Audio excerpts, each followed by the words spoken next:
nowadays? Are you up? So? I was wondering, how many, hey, Craig, do you know how many people we need nowadays with,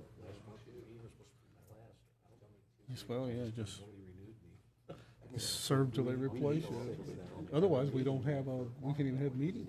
like at least 50-some%. Yeah. Okay.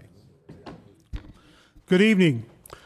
Welcome to the September 18th, 2019 Planning and Zoning Commission meeting. At this time, I would request that everyone please turn off or mute all electronic devices. And please stand with me for the Pledge of Allegiance. I pledge allegiance to the flag of the United States of America and to the republic for which it stands, one nation, under God, indivisible, with liberty and justice for all.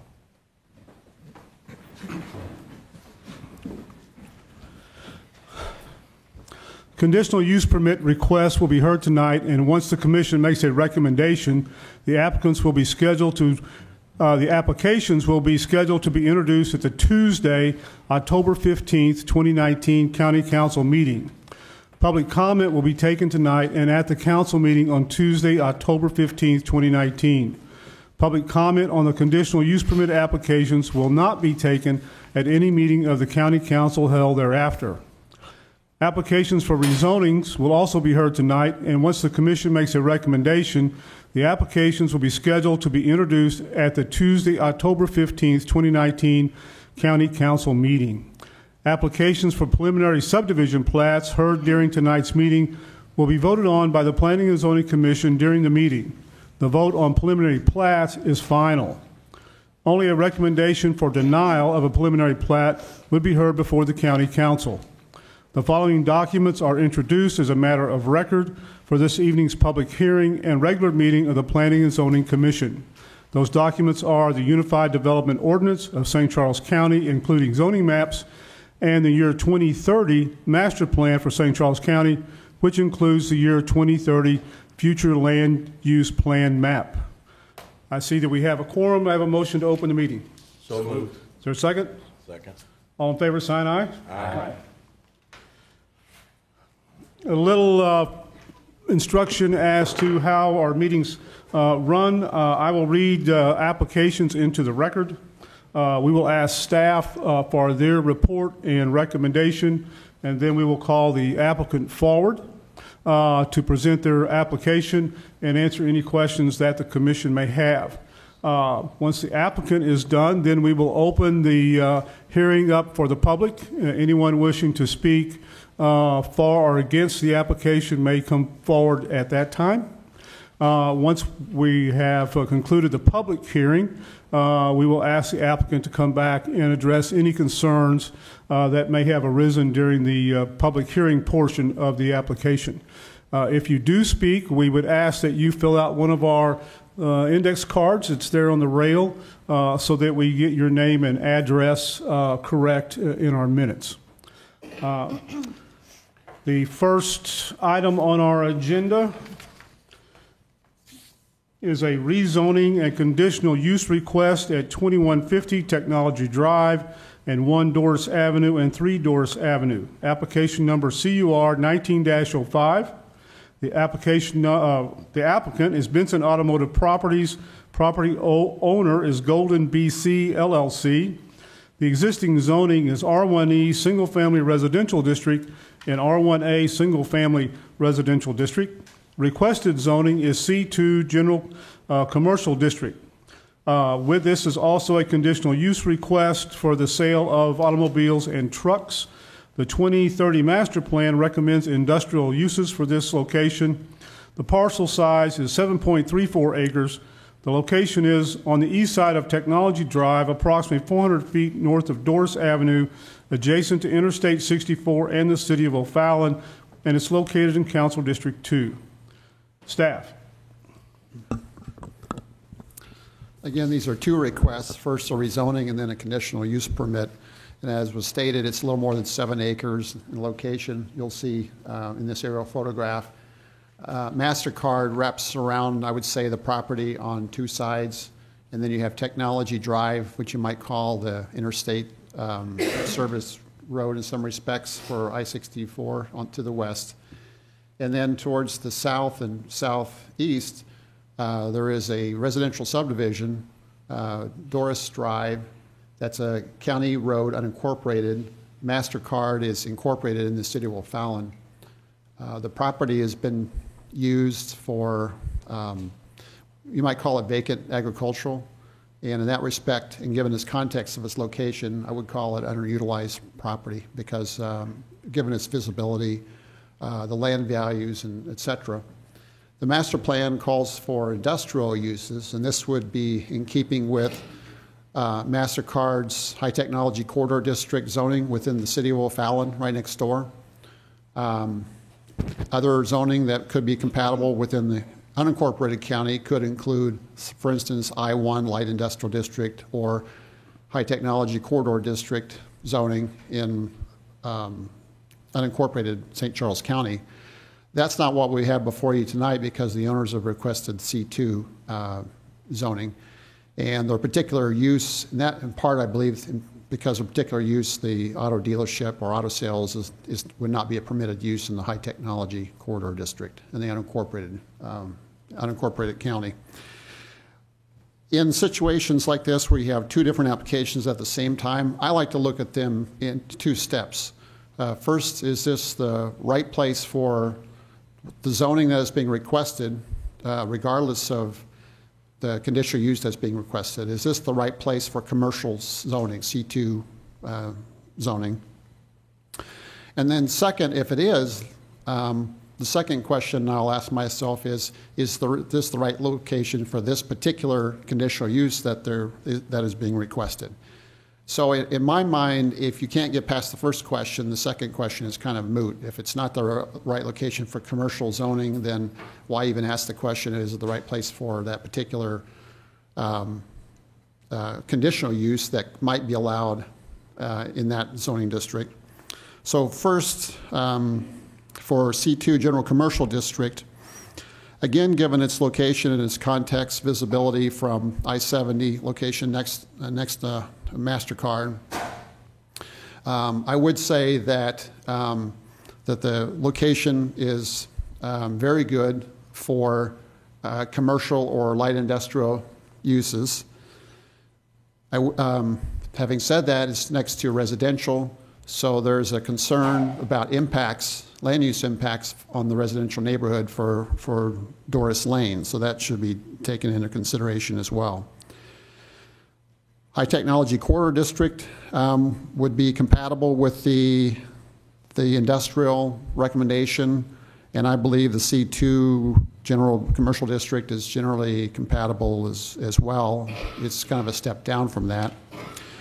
So given these considerations, county staff recommends that the Planning and Zoning Commission recommend approval for the C2 General Commercial District zoning. So then the second question is this the right location for auto sales? And when you think about the impacts for auto sales, includes things like traffic, lights. Auto dealerships, frankly, love bright lights. You can see them from long distances sometimes. And also, let's see, traffic, lights, sometimes noise if there's loudspeakers involved, where people are called on the property. And occasionally you'll find that auto dealerships have auto repair with it. That can be a land use impact. In this situation, they have auto repair, I believe that is included, but there's no outdoor storage that's being proposed. With the concept plan that's been submitted, they're showing heightened landscaping, a landscape buffer next to the existing residential on Doris Drive, and which would help mitigate some of the land use impacts or buffer some of the land use impacts for those residentials along Doris Drive. And given the fact that county lighting requirements require downward focused lighting, I believe that the lighting question can be addressed through proposed conditions. So county staff is recommending that the Planning and Zoning Commission recommend approval for the conditional use permit with certain specific conditions. And one of those conditions is that exterior lighting shall utilize full cutoff light fixtures to prevent light pollution from impacting surrounding properties. Any questions for staff? Robert, you mentioned that on the area abutting the residential area, there was a landscaping area. Is there going to be any kind of berm also there to kind of deflect the noise? I mean, trees will do some, but is there a berm or some sort of structure to defer that noise? That's not what I see as far as what's on paper on the concept plan. I think the applicants can probably address that. Okay. I would add that my understanding is that area of the property would not be an actively used area, and they're thinking about, we might call it overflow parking. But again, the applicants can explain that better. Okay, thank you. Any other questions? Any plans for widening Technology Drive in front of the dealership there, or making a turn lane or anything? It's just a 2-lane road right there. I'm not aware of any proposed widening for Technology Drive. I would say it's conceivable that depending on the level of traffic coming to and from this property, that a turn lane onto the property might be warranted, but that's something that would be reviewed at the time of the site plan approval. There's a hill there, and there might be some sight distance issues for people waiting to turn, or, Right. I guess there's a hill on the east side of that property it goes uphill on the east side there, and then it levels out when it gets up by MasterCard. One thing that is, again, reviewed at the site plan stage would be site distance. And if there's a particular site distance problem, that'd have to be addressed. Okay. For instance, maybe a driveway might have to be relocated X number of feet to make sure that there's a proper site distance for traffic moving at that speed. Okay. Any other questions for staff? If not, we'll ask the applicant to come forward.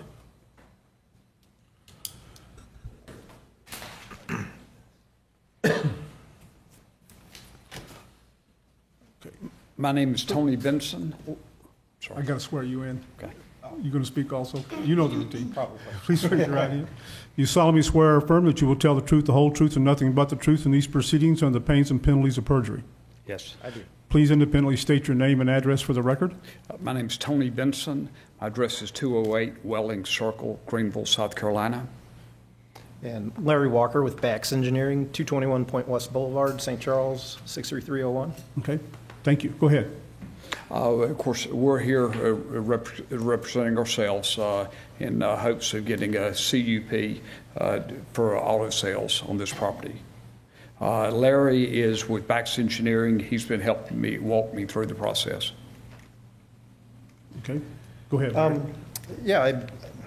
Everyone and staff did a great job of probably saying almost everything that I was going to actually say at the meeting here. I'll touch base on a few things that were mentioned.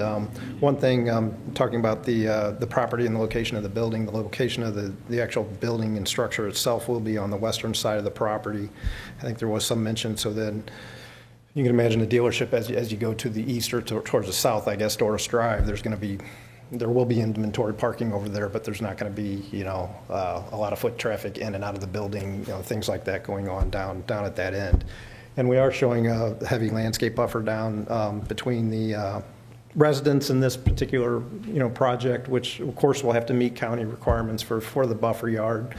And then one of the other things is that we will have to be going to MoDOT for approval of the curb cuts, which of course will have to meet, they evaluate everything from site distance to, whether possibly a drop lane or a center turn lane or something like that will be needed. So we do have to comply with those requirements. That'll get flushed out in the site plan and, civil drawings review. With this being mostly surrounded by MasterCard, I think the impact of this is pretty minimal. It's a fairly large facility also. The area, I think everybody's probably aware, is I mean, you have MasterCard I guess that's actually the east. It's a pretty large facility. Also to the north, and then, of course, you have Highway 64, and then, the theater, and I guess Bush Wildlife actually is on the other side of the highway. So we believe this is a pretty appropriate place for commercial zoning and even the dealership use. So guess we would be happy to answer any questions that we could answer for you, for the board here, as we move forward here. Yeah. Larry, the only question I have is again, could you incorporate some kind of berm there? Now, I realize that it's in a low-impact area, but nonetheless, there's going to be a lot more sound deflection off of asphalt than there is off dirt. So there is going to be a fair amount of, especially going downhill, funneling down that way. With that, it would seem like that would not be a big deal to put in a berm there. I agree. You're talking about down Doris Avenue. Yeah, right. That's my concern there. Everything else. I wouldn't see an issue with that at all. Yeah. That would be my comment too. I mean, we're going to be grading the entire site to get all the improvements in. I mean, you're talking about a small amount of dirt. Right. No, I know. Just what is that? Maybe 150-foot depth there where the residential properties are. So just to protect. Yes, correct. Yeah. Mr. Fromm, do you have a question? Yeah, could you bring up slide 6 on the presentation with the subject properties in square? That one there. And then your map, flip that back over. if you Oh, would. yes. So the preliminary, the actual, what you have on there looks like it's closer to the house than that subject property. Yes, See how these two close that lots. house is up in the corner? Now you're referring to what is closer? That house up there on the right hand, up at the top and the back, yeah. That's So up on that, it doesn't show it up on that subject property line? Well, I think Is it, do you guys go further down towards the road, I Oh, guess? yes, does. correct. It So you're going to be goes down. closer to that house than what's shown on that? Yes, that yellow boundary does not jog Okay. down and include those two parcels along Doris Drive. So have you talked to those property owners back in there yet? Have you guys Oh, talked to them? those are under, you referring to the adjacent property owners or the? The ones that, the In the houses right there neighborhood. off of Doris Lane? I have not spoke to any of the residents You actually. haven't heard from that any of live- them? And we haven't heard from them. And we haven't either. heard from any of those homeowners, I guess? We don't have any written communications from anyone at this point. Okay, I'll wait until they come up then. I'm sure they're here. Will there be adequate space to, when you get a new shipment of cars, to do the unloading on your property? Oh, yes, absolutely. Because I know when Putman Ford on West Clay, sometimes they're parked in the middle of the road. Yeah, that'd be, we would accommodate those trucks when we do the site plan. Yeah, on the service road, they do that too, Yeah. off of St. Peter's a lot, yeah. Yes. Any other, How about lighted signage that you're going to probably want to have out in front of the place? The Buick GMC sign will really, it may be 2 signs, would be the most it would be. Okay. I suppose it would depend on what the Did you county look at allows, how but big that's going to be, or what you're allowed to have there? I do not know what, do you know the height of that sign, Jimmy? Typically, it's about 23 feet, Okay. 23. Yeah, because you're going to be trying to catch people that are on Highway 40, I guess. They're a pretty standard size as far as the factory signs. Okay. So yes, Mr. Leonard? With all of your concrete and asphalt you're gonna pour here, where is the retention basin? Where's the stormwater going? The stormwater is going to be controlled by an underground detention basin. So yes, you don't see anything above ground on this particular site plan because it'll be below ground. Yeah. It's there on your plat. See the little, right there in the handicap parking, the little dotted lines? Oh, yeah. So rather than the stormwater, This area right here. Underground, so you're gonna dig a hole? yes, basically. Instead of the water, we'll collect the water in the same manner, but rather than it being piped out to a hole in the ground, if you will, they're underground chambers. And when it fills up, then what? That's the point of it, though. It fills up and it stores that, and we release it at a slower rate so we don't So the release rate from the property is the same or less than what it is today. So it still gets released, and if you're asking about the drainage of the property, it basically drains towards Highway 40. There's a couple draws down right at the outer road, and it goes underneath Highway 64 to the other side is where the drainage ultimately goes. So eventually wind up in Darden Creek. I would assume that I haven't actually looked how, but yes, Darden Creek, or is that Darden Creek cuts through there? Yes, correct. Which is probably the main creek that's on the side of that big Lake 33 and Bush Wildlife, yeah. But we will be providing detention. Any other questions? Seeing none? Okay, thank you. Okay, thanks. Thank you. We will now open the public hearing for application CRU 19-05. Anyone here wishing to speak regarding this application? If you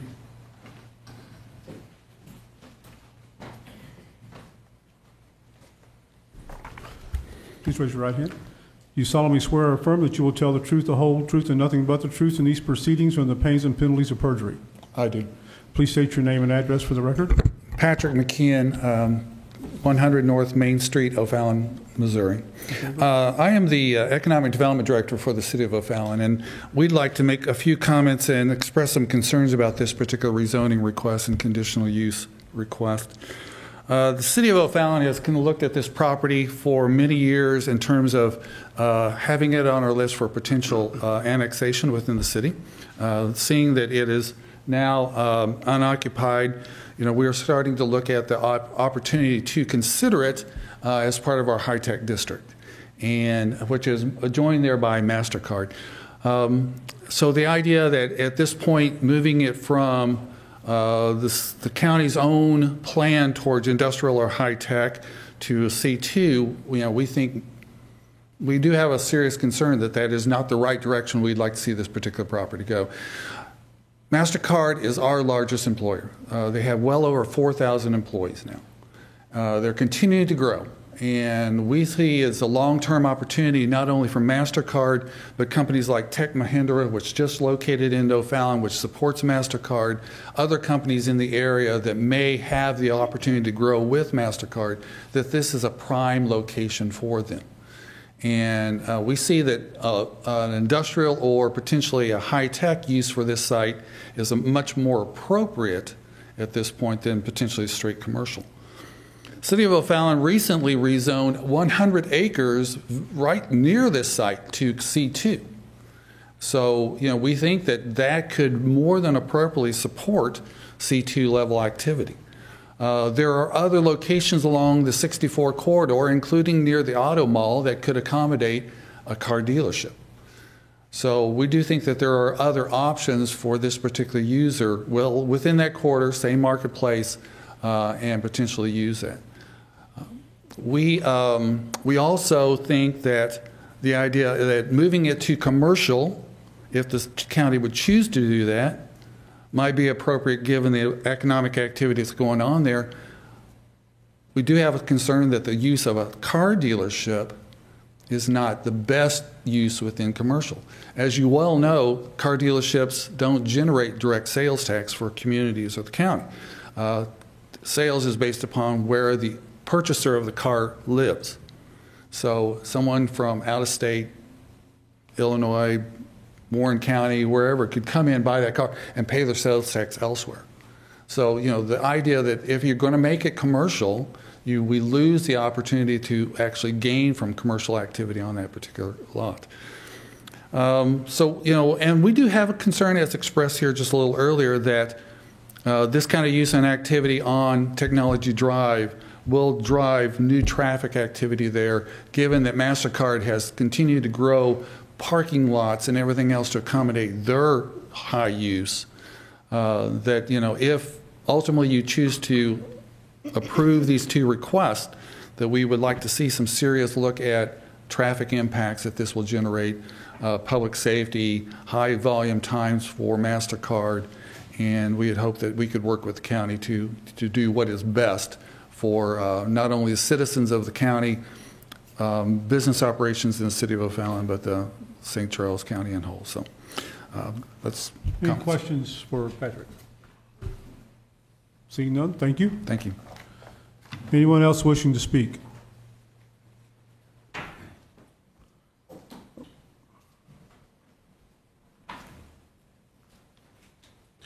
Please raise your right hand. Do you solemnly swear or affirm that you will tell the truth, the whole truth, and nothing but the truth in these proceedings under the pains and penalties of perjury? Yes, I will. Please state your name and address for the record. My name is Keith Schneider with Cushman & Wakefield. My address is 4 Foxbend Court, St. Charles, 63301. Go ahead, Keith. So I represent Golden BC LLC, who the managing principal of that is Lisa Bowie. I helped Lisa buy this property a number of years ago, and at the time, her thought was she was going to develop a memorial or a funeral life event center there. And those plans have changed, and at this point, this is excess property. I've been trying to market the property for a number of years, and we've had numerous discussions with MasterCard. They have no interest in the property and have no reason to believe they will in the foreseeable future. So just, in summary, I would just say that, we support this use, we support the proposed rezoning, and I'm happy to answer any questions. Anyone have questions for Mr. Snyder? Keith, how long was it on the market? We've been marketing it. Matter of fact, it's probably been 3 years. And for a period of time, Opus had it under contract. They were thinking of building an office building. We were trying to find tenants for some pre-leasing, and nothing really materialized. So, there's definitely a higher and better use for the property, and I think this would be a good use for the property. Okay, thank you. Thank you. Excuse me. Anyone else wishing to speak?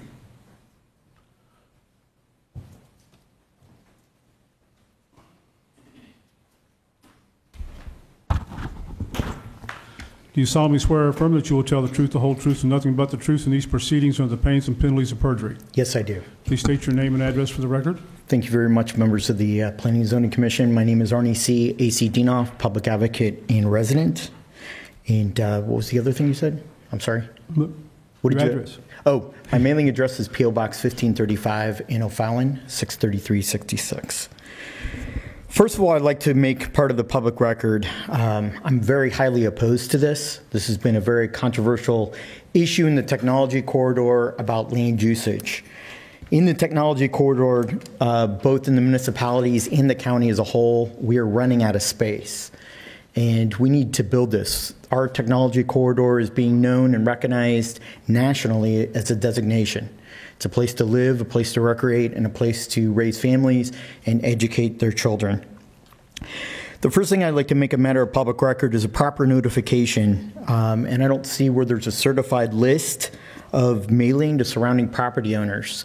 I'm kind of surprised, and I don't know if there's still some people here from the adjoining Doris Drive, Winghaven neighborhood that's located in O'Fallon, and the other subdivision that has $500,000-$600,000 homes nearby. If clear as I could see, when I drove by the property, I saw a little small sign that said a public hearing, and I think it was maybe 18 by 21 inches or 22-inch type yard sign, and I don't think that that goes far enough. So I'd like to see some type of proof from the county planning division that the people are mailed some type of notification within the proper allowable site. I think it's 350 feet or 400 feet of the property lines. This is a technology corridor, and it's named Technology Boulevard. It's right there is the name of it all, technology. Our comprehensive plan that just was recently debated very heavily by a committee.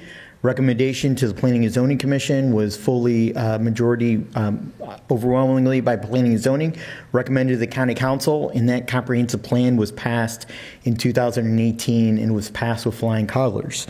And it says we need to keep our technology corridor intact. Mr. Meyer said, is this the right place? No, it's not. A car dealership does not meet the threshold or the definition of technology. We're giving away our future, in my opinion, and I ask that you vote down the rezoning and the conditional use permit. This just is it's a great concept, but it's not the place. We're giving away valuable land uses, and it goes against the comprehensive plan that said that this is our technology corridor. And I think we need to stick to our guns, as that's the future. Technology is everything. Technology is advancing and ever occurring on a daily, weekly basis. The St. Louis region is known as homing in and getting technology companies to move to Missouri, and there's incentives to do that. I also have some problems and would like to make it a matter of record, as I have in previous applications, notification to the city of O'Fallon. As you all know, state law says that within 1 mile of a rezoning proposal, that the county has an obligation to notify the city. I will be going in front of the O'Fallon City Council and asking them to pass a resolution and an ordinance to ask the county council for a remonstrance, which would require 7 out of the 5 members of the county council to approve this. The surrounding MasterCard at the O'Fallon Planning and Zoning Commission meetings, they are growing by leaps and bounds. They are running out of parking spaces, and they are adding employees on a yearly basis. I'm opposed to this rezoning, opposed to the conditional use permit, and will ask the city council to pass a remonstrance requiring a supermajority vote of the county council. It also goes against the newly passed county comprehensive plan. I do have some lighting concerns of the adjoining neighborhood to make sure that I don't see a lighting plan in the package. I guess it'll come with the preliminary property. I also have some problems with effect on residential neighborhood property values and also the technology corridor property values. If you would approve this, or you don't have the approval power, you have the advisory power to recommend to the county council. But if you would pass it on to the county council, it would lower the values of the residential and also the technology corridor.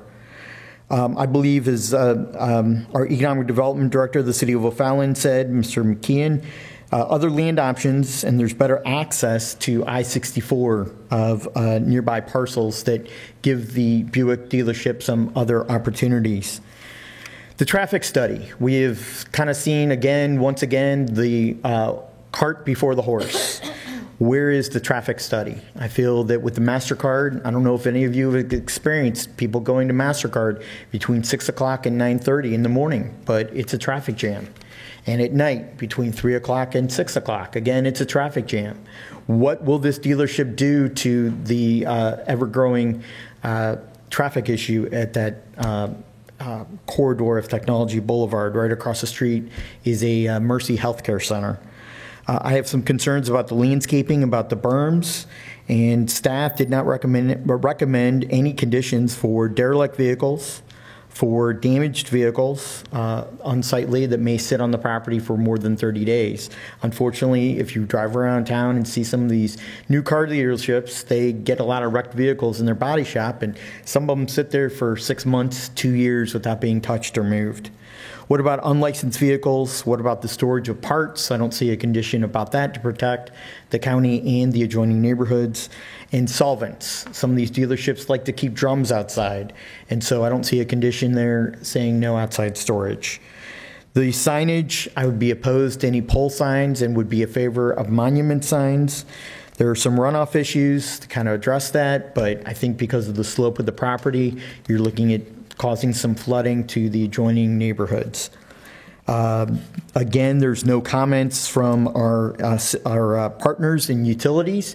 There's no comments from the fire marshal or Wentzville Fire Protection District.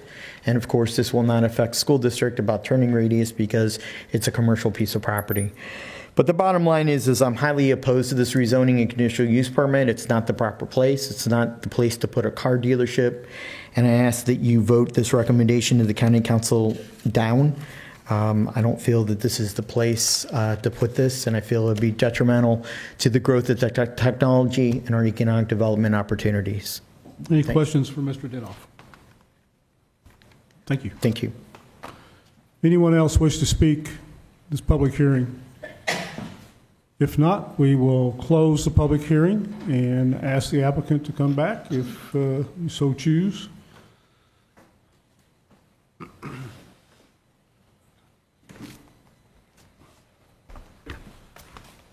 Any questions, further questions for the applicant? I guess I'd like to know about the traffic study, if there was one done. I'm sorry, I A traffic apologize. study, I'm sorry. Would we be willing to do a traffic study? I mean, we haven't had, of course, I guess number one, we haven't been requested for the traffic study yet. I mean, this is just a rezoning and a conditional use. Right. County very often asks us for a traffic study. This may be more, it's MoDOT will ask us for traffic studies. If they do request it and feel it's necessary, I mean, of course, we have to comply. We just can't say we're not going to do a traffic study. Just like, I'll go through a few things. I think talking about MasterCard, the number of, we could flip this over and take a, well, it's right there, number of cars, employees. I think this dealership's going to be adding minimal traffic, minimal to the roadways. It may have some impact. Don't know if the study, if you add those X number of cars per hour for, until the study is done, would it warrant some road improvements? But that would be where the study would, it would pan out and say, well, you need to put a right turn lane or a center turn lane or something like that. But I mean, really, through my years of doing this, looking at the traffic this is going to put on Technology Drive, it's probably going to be a very minimal increase as opposed to what's already out there. Not to say that's necessarily the greatest thing in the world, because there's a lot of traffic for MasterCard, but holding somebody like this hostage for MasterCard's presence, I'm not sure that's the greatest thing. Same with some other things, zoning. I mean, O'Fallon just rezoned 100 acres nearby. Well, that's great, but then if that's the case, why is this not appropriate for the same zoning? I don't know how many times over my 17 years that we've rezoned property in O'Fallon out of the high-tech corridor district because we just can't. It's hard to pigeonhole a lot of things into that high-tech corridor district, and I think that's why this property's probably sat vacant for so long.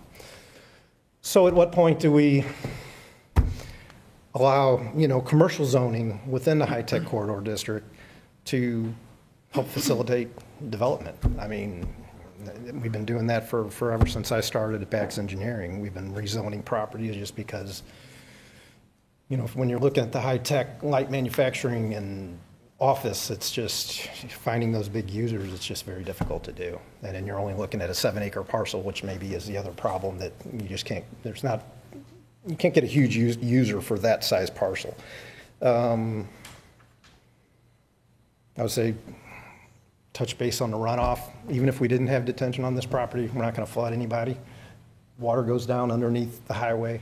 We have to provide detention. We have to provide, it's the same type of detention system that would be done on any other, whether it's underground or above ground. We do have to limit that release from the property of the stormwater. Better land options. I mean, we could tell any developer that comes down. I've heard this probably 150 times in my, what happens if they go out of business? Well, I'm not going to tell Mr. Benson he can't open a business because somebody's worried that he might go out of business, or, touching base on a lot of those things. It's just, you're going to try to tell somebody that they can't sell their property to a particular user. I know we're asking for rezoning and conditional use, but I mean, looking in the area, looking at MasterCard, we feel it's a pretty good fit. Transitioning from, and you got your high-tech corridor, but you got highway, you got Bush Wildlife, you got the theater, you got MasterCard. The use we feel is fairly appropriate for this area. I have a question for Mr. Benson. I assume this is not your first dealership? No, that's correct. What is your typically sort of busy times as far as traffic, customers coming? Honestly, it's spread out all through the day. I don't know that there's one rush. The service departments get a little busier in the morning, but that's a smaller amount of people. Most of the employees would come to work around 9 a.m. and work till 5:30 or so. Probably 50 to 60 employees would, within the first year. You'd be open on Saturday? Yes. Not on Sunday? No, we don't plan to be. Okay. Any other questions? So if you're going to have 50 employees, what would your annual payroll be for that? Do you know? What would that come to? And where do be? they come from? Are they, 50 million? Are they close? I'm sorry, 5 million? Yeah, the employees, are they close? Would they, well, they would come from surrounding areas. Most of our dealerships, the employees come from 25 miles or so, you know, short drive.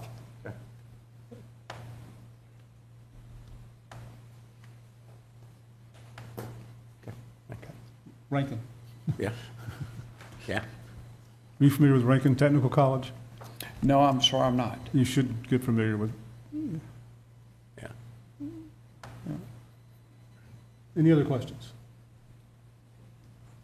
Seeing none, thank you. Thank you. Bring this back to the commission. Any questions, concerns? I will ask Mr. Meyer as to notification. Yeah, the notification certainly met the requirements. In fact, we went beyond the minimum. So I think that is solid. There's no question there. Thank you. Any other questions, I have a concerns? comment. You know, if the property was for sale under that zoning for 3 years, you know, and if nobody came along, how long do they have to wait? You know, I think it's a good use for the property. Well, you know, I see it as either a parking lot for the sale of cars or a parking lot for MasterCard, so it's still going to be cars. Yeah, I think this is actually, with the visibility, it seems to me that this is an appropriate use. My concern is putting a berm and some heavy landscaping next to the residential to protect them. And that's what I would add. Yeah. Any other questions or comments? If not, the chair will entertain a motion to approve the rezoning request, which is part of CUR 19-05. This is just a rezoning request. So moved. Mr. Fromm makes the motion. Is there a second? Second. Mr. Clary, second. Mr. Leonard, how do you vote? Yes. Mr. Fromm? Yes. Mr. Kuhn? Yes. Ms. Sally? Yes. Mr. Clary? Yes. I vote yes. The rezoning request passes. Next, we will consider the conditional use permit request, part of CUR 19-05. Okay. So we will, I've already read this into the record. If the applicant wants to come forward about the conditional use permit. Sorry, I didn't realize we were. Yeah. Yeah, we have to do this in two parts. I understand. I've And done this, you've you know, already, how many times. you're already sworn in under the 19-05. Correct. So, any additional questions or anything you'd like to discuss further with the CUP or conditional use Yeah, permit? I'm still concerned about that one house up there and next to that, where you're going to put the landscape and possible berm. I don't know if you could cut some of that off at the back of the property, and again, if you talk to that neighbor, I don't know why they're not, are they here? Is a neighbor here by chance that lives at that address? I'm just asking the audience. Are any of those people in the audience here today from that property up there? Wow. Shocked. Huh. Okay. Well, I guess they're not worried about it then. Yeah. I don't know a whole lot about that, just Yeah. that I do know their driveway is the closest. Yeah. And it arcs How far into away their- is that house? I really can't tell. And when I drove up there, it's hard to really tell distance. And especially now that I see the way it's Not really. It's not the same as the subject property that we see, but Yeah, I don't know if there's a. preliminary plat looks like it's right. That's the house right there. It's close. See what I'm saying? It's hard to say with this. I can't imagine it's any more than, Oh, yeah, 30 foot, there's one there at all. I mean, you have a I driveway know that it's gonna comes be a up and low arcs impact into back it, there, but- 30, 40 feet or something. Okay. I've just seen some of this where something gets built and then that property owner's kind of stuck and they didn't realize it. It's happened in a couple of neighborhoods that I live in, and a couple of houses have gotten too close, and I didn't pay attention, so I'm going to pay attention on this one a little bit more. So I'm a little concerned about that house right there in the back. I don't know if you can do anything to cut a little bit more of that back section off. I know you lose about 20 parking spots, it looks like, if I'm counting correctly. Just something to consider, and I know you've already done a lot of work on this, so I don't know what your thoughts are on that, Mr. Benson. Well, Obviously, I would like to have the ability to use that space Yeah. as we expand over, a number of years. But probably initially, we would probably not use that far end down there, other than just, excess storage or something if we did have extra vehicles. But that property is large enough that, really I kind of envision that more of, a little green space on the corner with some vehicle display from the highway frontage. But we could certainly, as far as the berm and landscaping, we could certainly do anything reasonable there. Yeah, I'd Hide that. really like it if you guys could do something to protect that house back there. Or give them a better, We should protect them. I would be open to anything reasonable Yeah. on that. Yeah, I'm just sitting here thinking how we could do that, or what kind of distance would maybe make you feel comfortable, or, it's not so much me, I know, well, it is me. I mean, this is, because they're not here, but if they were here, I'm sure they'd be saying the same thing. I would assume, unless they own the dealership, I guess, But anytime something gets that close to a property that's going to be zoned commercial, that's close to a house like that, I'm a little concerned about it, that's all. Thank you. Yep. Any other questions of the applicant regarding the conditional use permit? Okay, thank you. thank you. Now we will open the public hearing regarding the conditional use permit requested under CUR 19-05. Anyone here wishing to speak regarding the conditional use permit? Since I've read this into the record, you're already sworn in. Go ahead, Mr. Dinoff. Thank you, Mr. Chairman, members of the commission, Arnie A. Citino, public advocate and resident. I would like the commission, since you did pass the rezoning, I would like the following conditions to be added. Number one, that there be a realistic landscaping plan to protect everybody's property rights and property values. That a berm be constructed to the type 3 style that we've talked about in past months before this commission. So a type 3 berm, which would provide for landscaping on the inside, a berm in the middle, and landscaping on the other side. A site-proof vinyl fence, because I'm sure that those residences on Doris Drive don't want to look at cars when they're having visitors or their family over for a barbecue. And that the commission add the following conditions: that no derelict, damaged, unlicensed vehicles be allowed on the property more than 30 days. That gives them more of an opportunity to meet with adjusters and insurance companies to figure out what they're going to do with a damaged or collision type vehicle.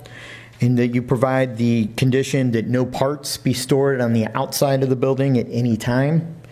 That no solvents be stored on the outside of the building at any time. And also, there's been a problem with other dealerships in the St. Peters and O'Fallon area where they have the delivery of trucks in the middle of the night. And so I'd like to have a condition that those trailers, the deliveries be made between normal business hours, between like maybe 8 o'clock in the morning or 7 o'clock in the morning to 8 o'clock at night, because they make a lot of banging noise, a lot of running of a truck, those double-decker type delivery trucks, and that they don't park on Technology Boulevard, that they park on the property of the dealership, because sometimes there's not somebody to meet them and they're offloading and waking up people at all hours of the night. Finally, that you require a traffic study, and I will be sending a letter to MoDOT also asking them to request the applicant to conduct a traffic study, and that we look and vet the runoffs and the in-ground detention area to make sure that that's proper and enough coverage. That you reach out to our partners and that we receive comments from the Wentzville Fire Protection District for ample fire service. Is there ample hydrant service within this area to cover any fires that might happen or occur? I appreciate you taking those into consideration, and I'd like to see those conditions added to this conditional use permit. Thank you. Okay. Anyone else wishing to speak in the public hearing?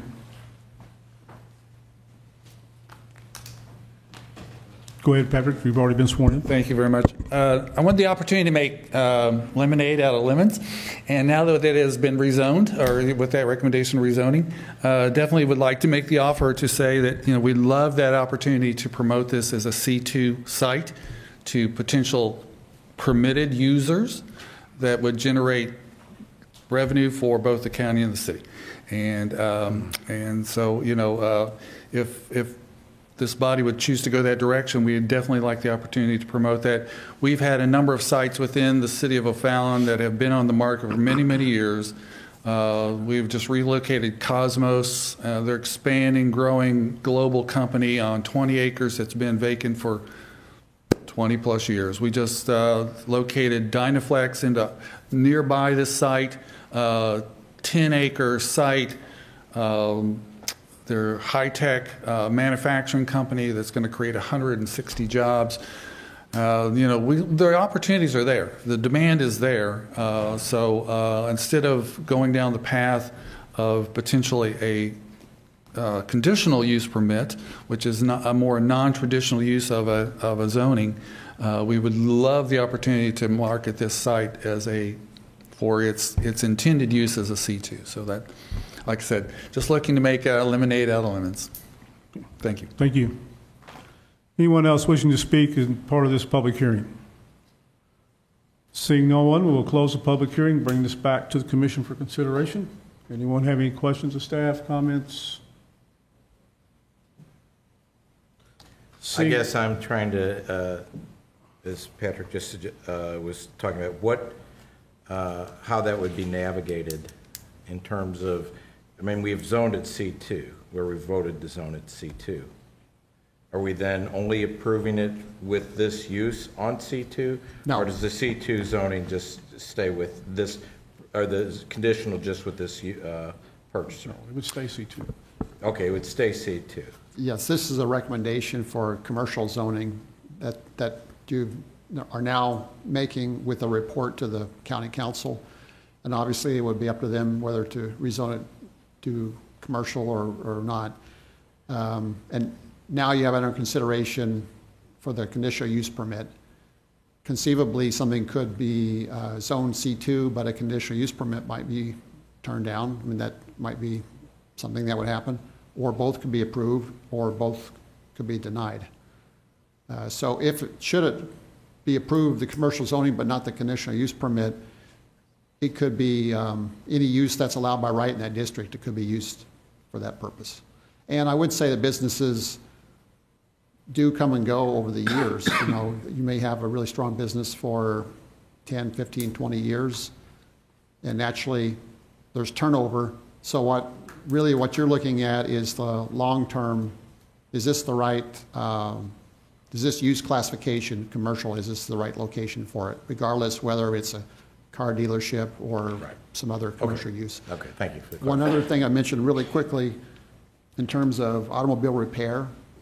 Automobile repair is allowed by right in the C2 district, but any wrecked or dismantled vehicles or any parts have to be stored either indoors or behind an 8-foot tall site-proof fence.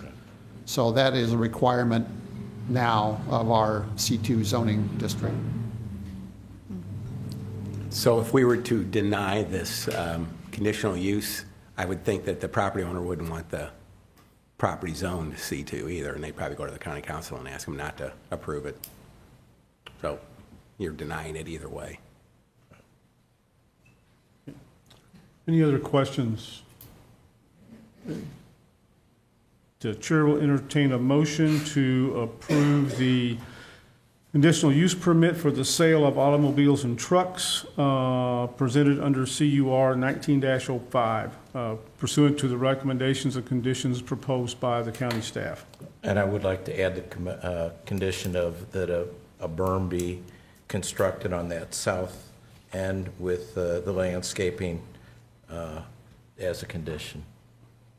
Okay, we'll need to That's a discuss motion. so make that as a motion. Okay, well, I'm making that as a motion then. Is there a second to the motion to add a condition 5 that a berm be constructed per county standards? Second. Okay. Been made and seconded. All in favor, sign aye. Aye. Opposed? Okay. So the chair will entertain a motion to approve the conditional use permit requested under CUR 19-05 as amended with condition number 5, the requirement of a berm on the eastern end of eastern section of the property abutting Doris Avenue, the berm and landscaping to be per county standards. So the chair will entertain a motion. I make a motion. Second. Mr. Kuhn made the motion. Mr. Cleary made the second. Mr. Leonard, how do you vote? Yes. Mr. Fromm? Yes. Mr. Kuhn? Yes. Ms. Sally? Yes. Mr. Cleary? Yes. I vote yes. Conditional use passes. Okay.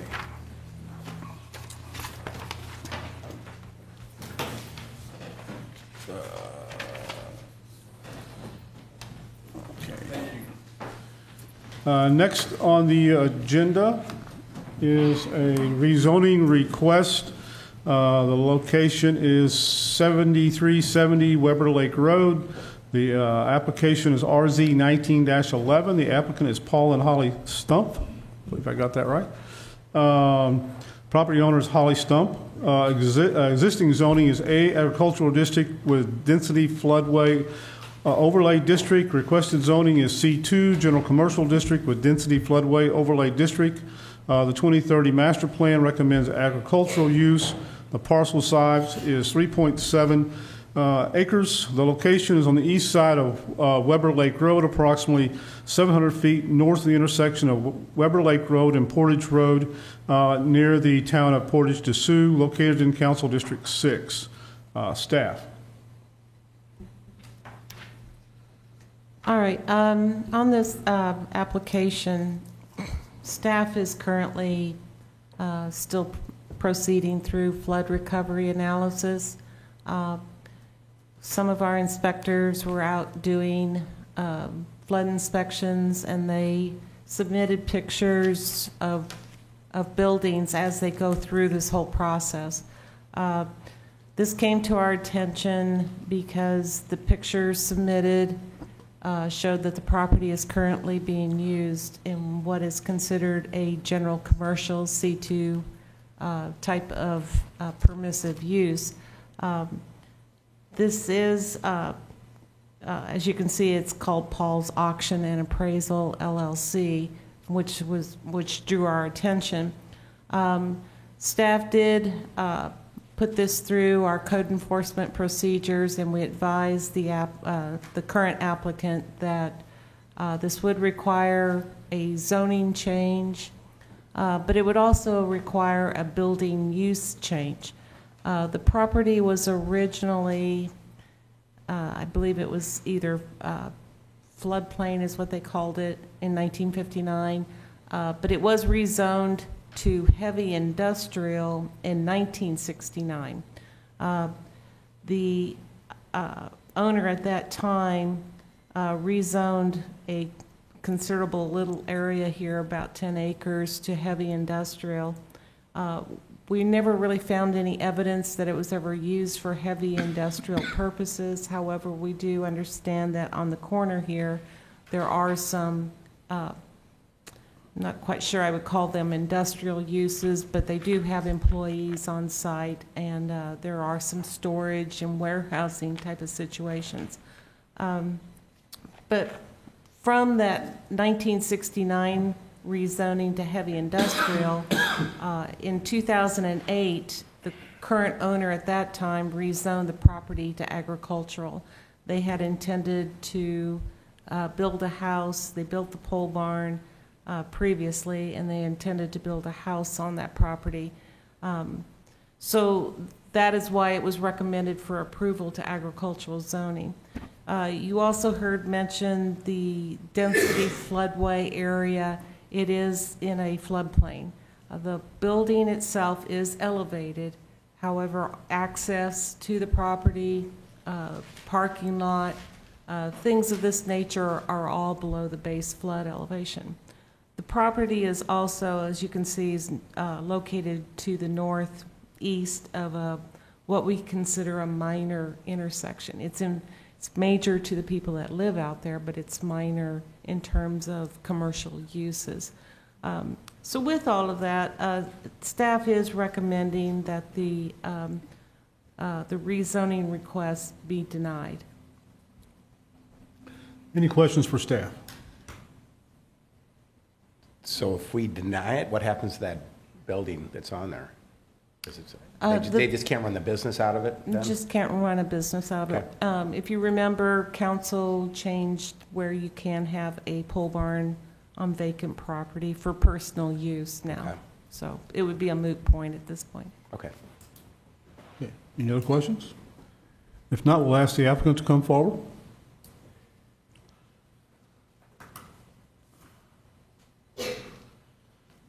Please raise your right hand. You solemnly swear or affirm that you will tell the truth, the whole truth, and nothing but the truth in these proceedings and the pains and penalties of perjury. I do. Please state your name for the record, and name and address for the record. My name is Paul Stumpf. I'm at 2910 Starling Drive, St. Charles, Missouri. Okay, go ahead, Mr. Stump. This being my first county council meeting, please excuse my nervousness as we work through this here. I've been an auctioneer for nearly 15 years. I've worked out of the St. Charles area and out of the Winfield area for the last 15 years. During that 15 years, we have been renting buildings and building our business from scratch. We had an opportunity to purchase this building. It is in a good location as far as an auction house is concerned. It's obviously in a rural area. An auction house requires lots of space. During the process of purchasing the building, the real estate agents and the seller knew exactly what our intentions were.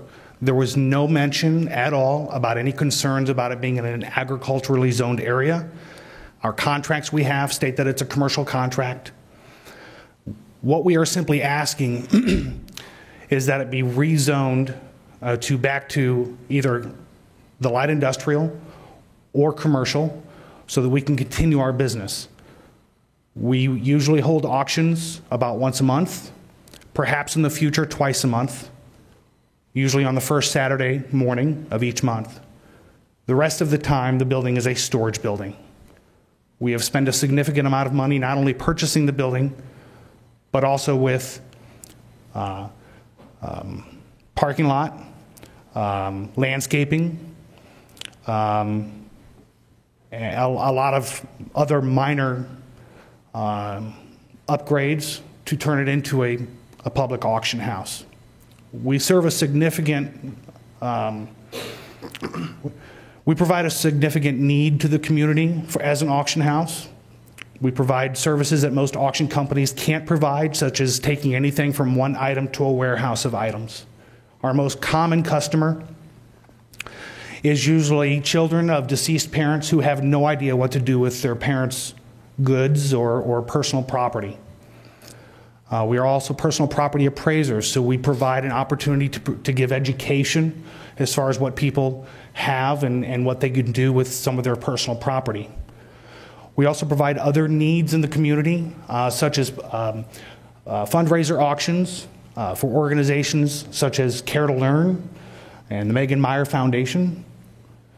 We also have contracts with local law enforcement agencies such as U.S. Marshals and the U.S. Postal Service for appraisal and auction needs.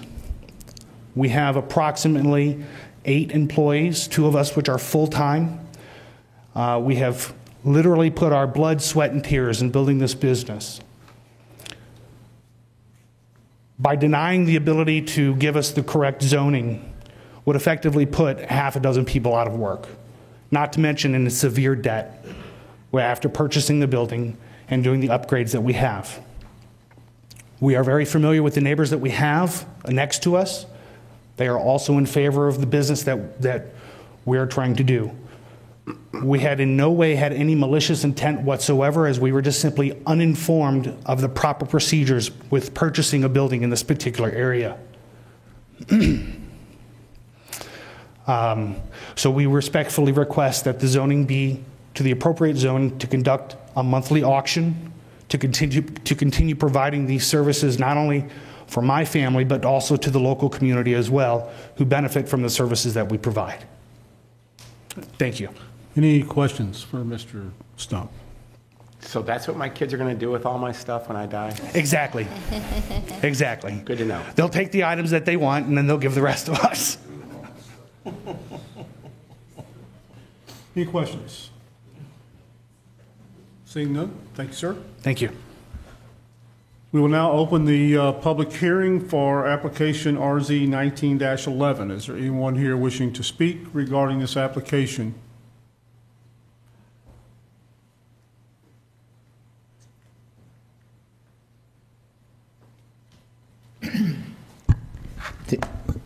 It's a new one. Okay. Do you solemnly swear or affirm that you will tell the truth, the whole truth, and nothing but the truth in these proceedings under the pains and penalties of perjury? Yes, I do. Please state your name and address for the record. Thank you very much, Mr. Chairman, members of the commission. My name is Arnie C. A.C. Dienoff, public advocate and resident. Mailing address is P.O. Box 1535, O'Fallon. This one's kind of tough. I hate to go against the professional staff that we pay a lot of money to organize and to give recommendations to both you and the county council. But in this case, I need to ask the commission to pass and be in favor of the zoning change and the permissive use change. It's a pole barn, so I'd like to see some type of conditions added to this application. The conversion to allow free flow of water through the building. As we all know, this area floods tremendously, and there shouldn't be any barriers, and there should be a free flow of water. So I would ask that that condition be added. But this community of Portage de Sioux and the unincorporated neighborhoods around Portage de Sioux really need this economic boom in this service. As the person that's put in his blood, sweat, and tears, and probably his life savings, it really needs some spurred economic development, and it needs something. Otherwise, Portage de Sioux and that unincorporated area just isn't going to survive. And so I know there's special conditions here. It's unfortunate that they didn't know all the rules and regulations up front by the real estate agent and by the closing company and the title company. But I would ask that you provide the conditions for flood relief and that you approve the change of zoning change and the permissive use. Any questions, Mr. Dienoff?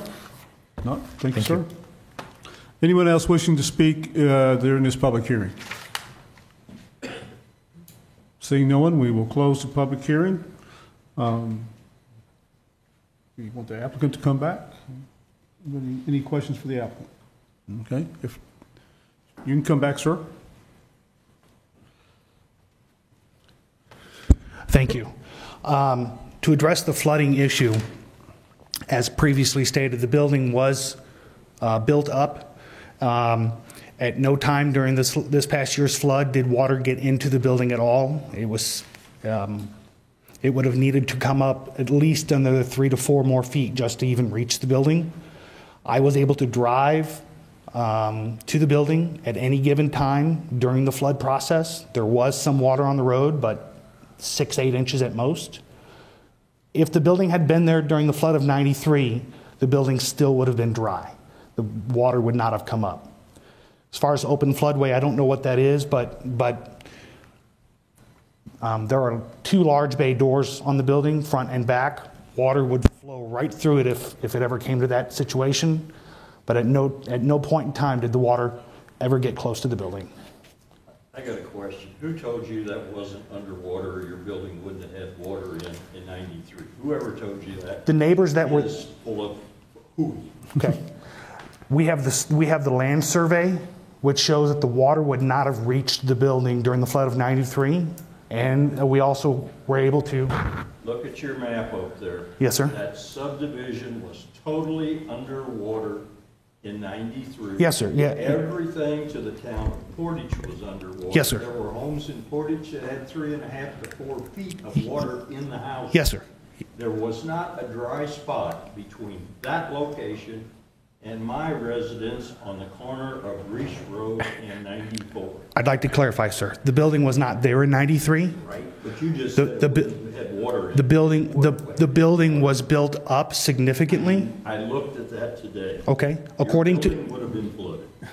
I can only go on the two sources of information I was provided, and that would be the neighbors who said the water would not have been in there, and the second would be the land survey that said the water would not be there. I don't know for sure. I'm only going on the two pieces of information that I was provided, so I'm just simply relaying that information to you. That's all I can tell you about that. He's telling you, get ready for water.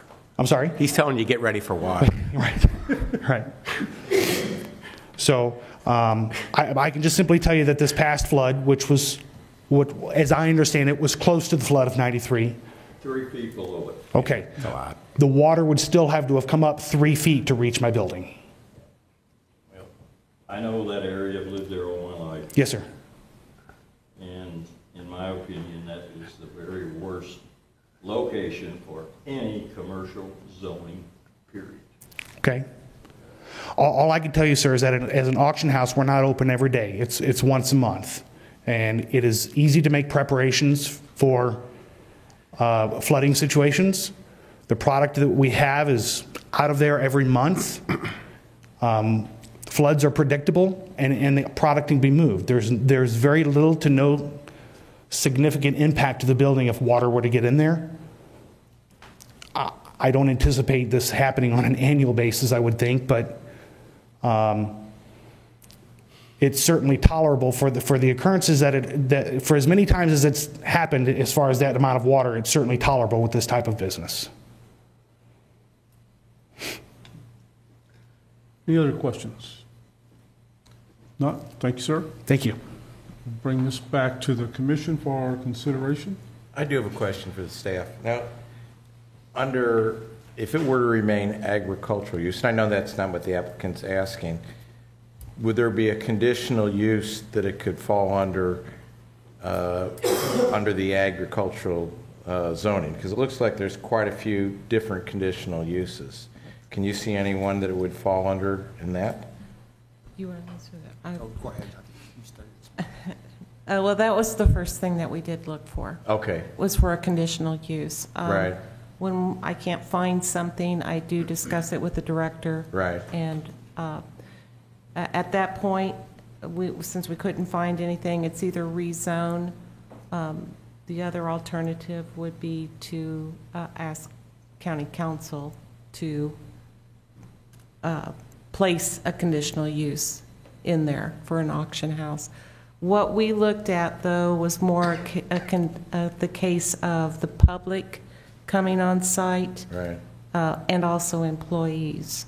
And it's not, like I said, it is the land use, and that's why they're here tonight, but it's also the building use. The building division would have to review the commercial use of this property, and there may be, I can't answer for sure, but there may be significant changes that would have to be made.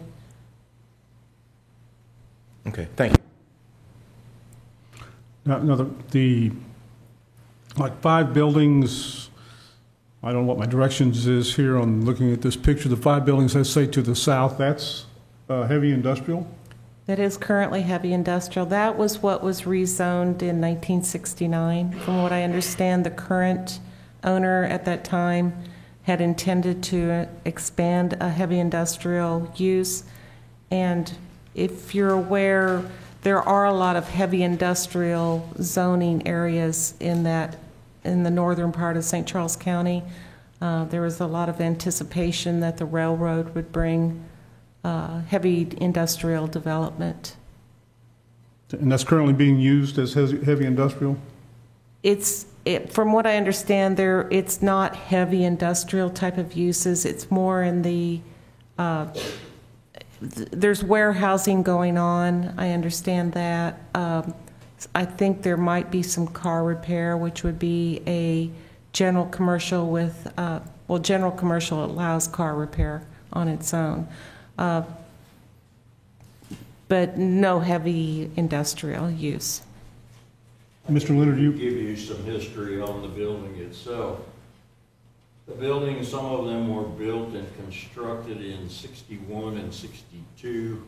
I worked there for 2 years. It was a manufacturing facility for amusement rides. It was called Hampton Amusement Company. And this gentleman owned the farm tract on the other side of your drainage ditch there where you see the other buildings and houses. All that farm ground was part of this tract at one time. And it was in operation for many years, and the guy got sick and he passed away, and the business just kind of went to pot after that. There was a couple of St. Charles County businessmen took it over for a while and ran it for about 3 years, and it didn't work. So Elliot is right. I know there's some car repairs going on down there. It's a storage lot.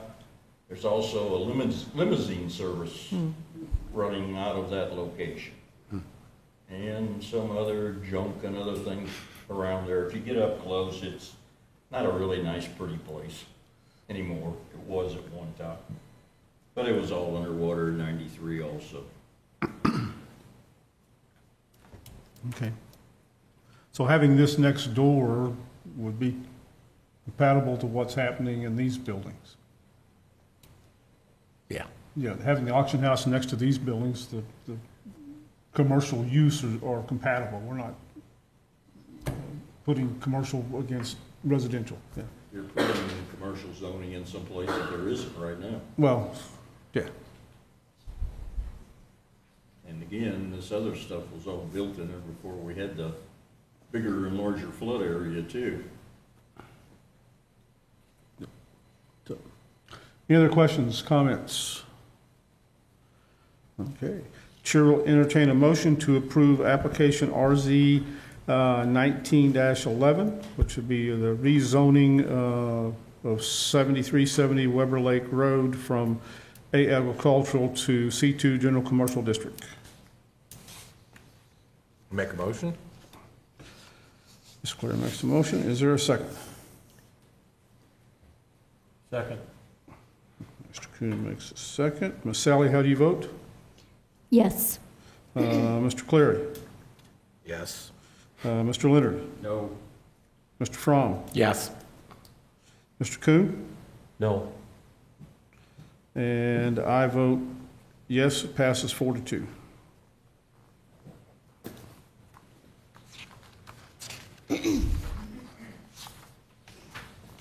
Okay.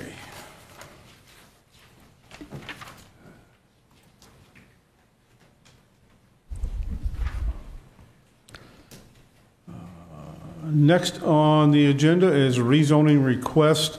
Location is 2601 Highway 94 South. The application number is RZ 19-12. Applicant is Rick M. Stout. Property owners are Rick M. Stout, Pamela M. Stout, Sally J. Payton, and Susan J. Shepman. The existing zoning is PR Park Recreational District with Floodway Fringe Overlay District. The requested zoning is A Agricultural District with Floodway Fringe Overlay District. The 2030 master plan recommends agricultural use. The parcel size is 52.74 acres. The location is the southwest of the intersection of Highway F and Highway 94 South, north of Femi Osage Creek. Its location is in Council District 2. Staff. All right, this property is located on the southwestern corner of Highway 94 South and Highway F. It is 4 properties that's currently zoned park recreational. Park recreational, you will find a lot of old zoning where they had fishing lakes and camping and such. Unfortunately, though, you cannot build a house currently under park recreational. This is 4 separate properties. They would like to build homes on these properties. This request to agricultural zoning is recommended by staff. Okay. Any questions of staff? Seeing none, we'll ask the applicant to come forward.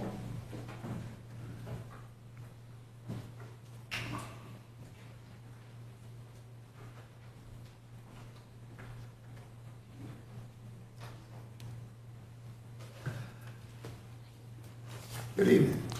Ms. Solly, gentlemen. I'm Rick Stout. Do you solemnly swear or affirm that you will tell the truth, the whole truth, and nothing but the truth in these proceedings on the pains and penalties of perjury? I do. Please state your name and address for the record. My name's Rick Stout. I live at 2601 South Highway 94. That's in Defiance.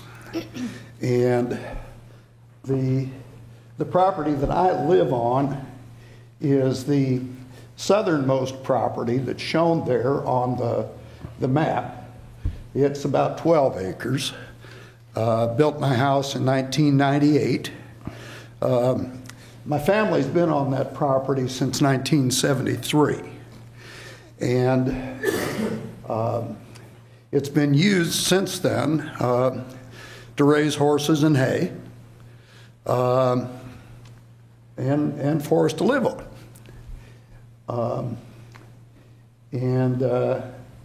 We're asking now to bring the zoning into conformity with the actual use of the property for the last half century and more, and to conformity with the rest of the property in the neighborhood. Just to clarify, my sister Sally, who owns the northernmost parcel that you see up there, does have a contract to sell her property to a gentleman that wants to build a house on it, raise his family there. But there's no development planned for the other two parcels or for the one that I live on. I own the middle parcel there, which is a 10-acre piece that's just north of the property where my house is located. That's it. No, the one that's carved out is the one that Nick owns. That was Susie's. And then to the west of that, there's a lake that's very shallow, very marshy. It disappears in drought times. One year I was breaking a colt for my dad, and I needed a place where I could kind of let her stretch out, and I'd take her down in that lake bed and lope her around so she didn't have to worry about any fences. It was a nice level spot and good and dry. So you can't rely on it for water, and real honestly, the potential for a yacht club or whatever is pretty limited. So, and the creek's kind of a shadow of its former self there too. So whoever got this zoning for it back in 1969 was daydreaming. But in any event, that's just a lot of it's in floodplain, a lot of it's in floodway, and so that parcel has really no potential for anything but agricultural use or just wetlands. So it's not like everybody's, we're all planning to go out and have a bunch of houses pop up on the place. What we really want to do is just preserve the status quo and harmonize the zoning with what's really going on there. Go ahead, sir. No, that's all I have to say. I'd be glad to answer any questions if anybody's got some. Any questions for Mr. Stout? If not, thank you. Thank you. Now we'll open the public hearing for application RZ 19-12, rezoning request at 2601 Highway 94 South. Anyone here wishing to speak as part of this public hearing?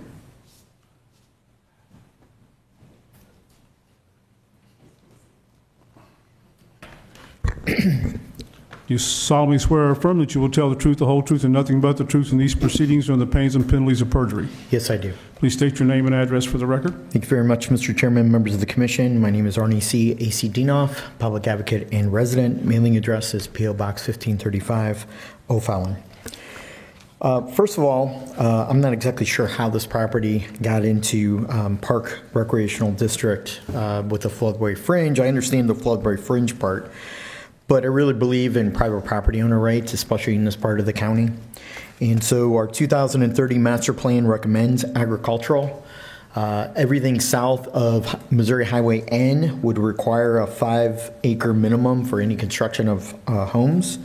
I would be in favor of this request and ask you for unanimous approval. I think it's a reasonable request. I think it's a homestead type property. And I would ask that these people be allowed to enjoy the proper use and proper zoning of their property in its entirety. Thank you. Thank you, sir. Any additional questions for the applicant? Seeing none, we'll bring this back to the commission for consideration. Any questions of staff, comments? Motion to approve RZ 19-12. Motion by Mr. Fromm. Is there a second? Second. Mr. Leonard. Mr. Kuhn, how do you vote? Yes. Ms. Sally? Yes. Mr. Clary? Yes. Mr. Leonard? Yes. Mr. Fromm? Yes. I vote yes. Passes 6-0. Okay. Next on the agenda is approval of preliminary plat for Kohler Estates Plat 1 located at 4019 Highway D. This application is PRE 19-12. The applicant is Lewis Batty Incorporated, owners Kohler Development Company LLC. Property zoning is RR Single Family Residential District, 3-acre minimum lot size. The area consists of 117.25 acres. Number of lots 30. The location is on the southwest corner of the intersection of Highway D and Benny Road. This is located in Council District 2. Staff. This plat was originally approved in June of 2017 by the Planning and Zoning Commission during the 2-year period that they have to get the final plat approved and recorded. The preliminary plat did expire during that time in June of 2019. So with that, they have resubmitted their revised preliminary plat. I believe the only revision is the entrance, which they have worked out with MoDOT.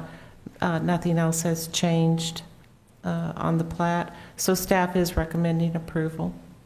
Okay. Any questions for staff? Seeing none, we'll ask the applicant to come forward.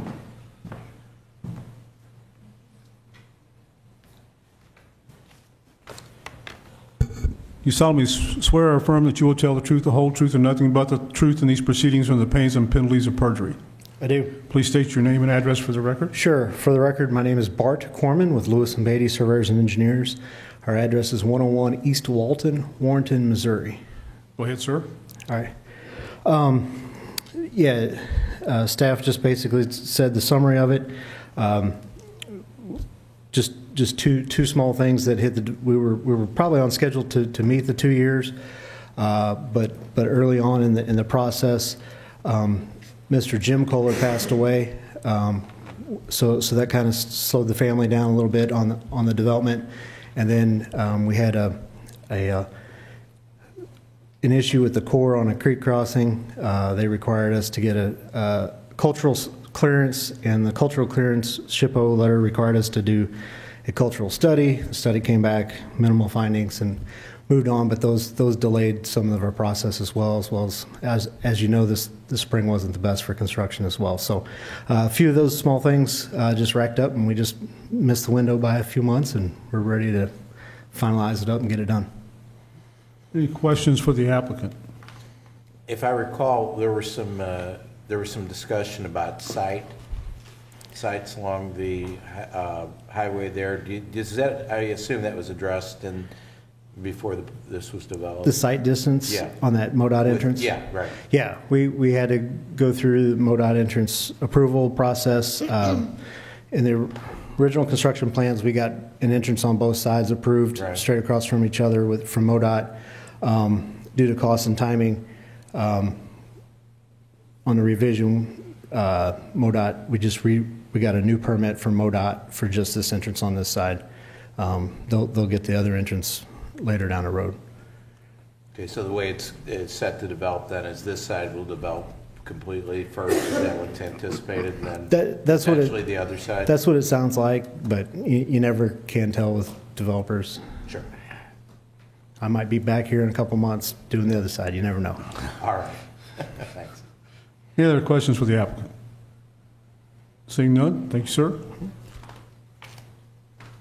Yeah, we don't have to have a public hearing for this, do we? No. Not technically. No. I mean, we take public comment as a courtesy, We'll open the public hearing for PRE 19-12. Anyone here wishing to speak, come forward. Thank you very much. Do you solemnly swear or affirm that you will tell the truth, the whole truth, and nothing but the truth in these proceedings or the pains and penalties of perjury? Yes, I do. Please state your name and address for the record. Thank you very much, Mr. Chairman, members of the Planning and Zoning Commission. My name is Arnie C. A.C. Dinoff, public advocate and resident. Mailing address is P.O. Box 1535, O'Fallon. The first thing I'd like to bring up is I know this was passed back in June of 2017, but it appears to me that there could be some density issues.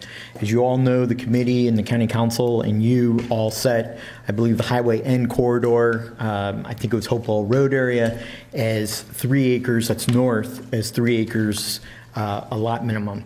In this case, I think it falls within the 2030 comprehensive plan that would require 5 acres as a minimum lot requirement. Also, because of the proximity of the 3 acre minimum that's slated for this subdivision, has anybody looked into water table quality, well issues, to make sure that everybody's going to be served properly by a well? Or is this being serviced by Public Water District Number 2? I don't think they go that far west. And septic tank drainage issues are of concern and about runoff into the potential drinking water for safe water quality. Also, what's missing from the packet is our partners, the Wentzville Fire Protection District, in terms of the turning radius for responding fire engines and ladder trucks. I don't see where the dimensions of that cul-de-sacs are. And of course, the Wentzville School District, which is an ever-growing school district, they're busting at the seams of students. Have we reached out to them to see if they can accommodate at the schools on Highway N in terms of accommodating these new students as they're bursting at the seams? And what about the transportation of the school, the bus turning radius, allowing school buses to enter the subdivision and safely pick up the children? Those are my concerns, and I think you should really address the site or the density issues. You know, are you going to stick to the 5 acre minimum that was in the 2030 plan and that divide, or are we just going to let this one go? You know, we got to have some type of minimum community standards. So, thank you. Thank you. Anyone else wishing to speak? Seeing none, we'll close the public hearing. Any comments, questions for staff? Is anything ever going to happen with Highway D in terms of widening it or making it, you know, there's so many, there's going to be homes out there, you know, everywhere. I'd have to review the thoroughfare plan, but that would be identified in the thoroughfare plan, whether or not widening is proposed for the long term. And I don't know if you have access to the...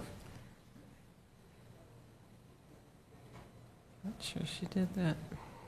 I think it's scary to drive on that road right now. You know, there's going to be another 1,000 homes in there for the next 10 years, probably. I just had a comment about the school district. That's the elementary is Daniel Boone, and it'd be Francis Howell Middle and Francis Howell High School, and they're all equipped to handle more students, for what that's worth. Sorry, that was the Yeah, it looks like Water District 2 is going to supply the water too. So. Right, yeah, I was going to address some of those concerns. There's a water line there connected up to Water District Number 2 that's already been constructed. Sewer is on site, individual septic systems. We've gone through the state and all that, and each home will still have to meet county standards. Bus turnaround, the furthest west cul-de-sac is the enlarged cul-de-sac to meet the bus turnaround standard requirements. And there is also on the final plat submitted and through the construction plans, we did do a reservation strip along Highway D through there for future widening. Do you recall how much right away you did dedicate there? I want to say it was an additional 20. On each side? Yeah, and on this side, and then you have the other when piece we of do the other property, side, too. we'll have to do the other side. Yeah.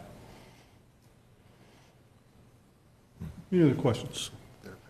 Yeah, that's the thoroughfare plan up there now. Looks like it's 100 feet. Okay. Yeah, the colored lines represent, in the master plan, we have something called thoroughfare plan, and it shows you basically the framework for future roadways, interconnected roadways.